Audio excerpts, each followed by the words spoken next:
Hello, Division 4. All right, so today's math is 35 and 136.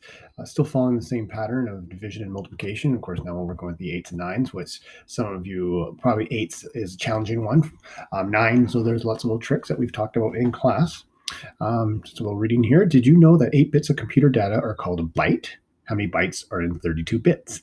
And so you're asking yourself, how many 8s go into 32s? So 8 times what is 32? And you can see what they've done there. It's 4. Or you can flip it around and go 32 divided by 8 is the same as 4 times 8. So you can see the three numbers again and how they're the number families. So continuing on with completing the table, you can see the top is pretty much just in numerical order, but the bottom is you're counting by 8s here. On the top, of course, kind of numerically, and then on the bottom, you're counting by your 9s. Another way of practicing is doing it, but once you get to this point, you should try to mix them up so you have a better recall of your multiplication. Finding the quotients, of course, is the answers for division questions. Once again, you've got a 16, you got an 8, and you should do by now know that it's a 2 because 2 times 8 gives you 16. Follow through on these.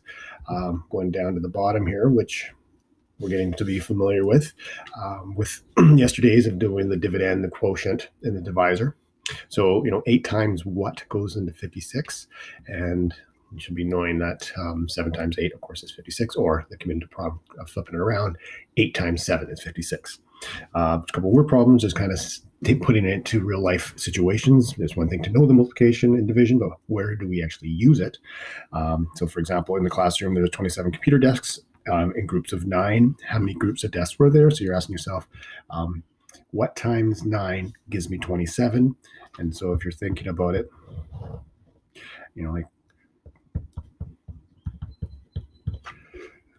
of course, and then we can do, I think it's 3. And then you can do your answer of, there are 3 groups of desks of 9 that equal 27. How many bytes are there in 72 bits? Well, you have to go to the top here again, knowing that there's 8 bits. And then so there's, how many 8 times what gives you 72? And you're going there. And the teacher had $36 to buy calculators. If each calculator cost 9, how much did he buy? Once again, you're asking yourself, what times 9 gave me 36? And then you'd be able to see how many calculators they could buy for the class. Okay, going on to the next page. Just kind of a fun review into puzzle form. Some of us have seen this before, but it's just review. Practice is the key, and repetition for this kind of stuff is sometimes very useful, just to get it into our brains. And of course, you're looking at the 6 and the 48, and you're going, 6 times what gives me 48?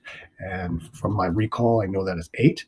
And so I put the letter Y for number 8, and there you go there. And you can finish those off. So what is a bee? Use a brush. So what does a bee use to brush its hair?